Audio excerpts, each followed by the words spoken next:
9 सितंबर Saturday 6 बजे का time.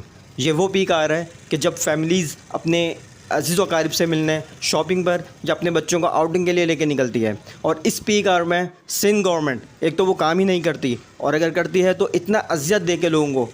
ये कैफ़े प्याले के सामने की सड़कें हैं और वहाँ पे जो है वो कारपेटिंग की जा रही है, और लोग 2-2 घंटे जो है वो ट्रैफिक के अंदर फंसे हैं। गर्मी में बुरा हाल है उनका, और पेट्रोल देखें कहाँ से कहाँ पहुँचा हुआ है, कितना नुकसान हो रहा है लोगों का। लेकिन सिंध गवर्नमेंट को इससे कोई फ़र्क नहीं पड़ता।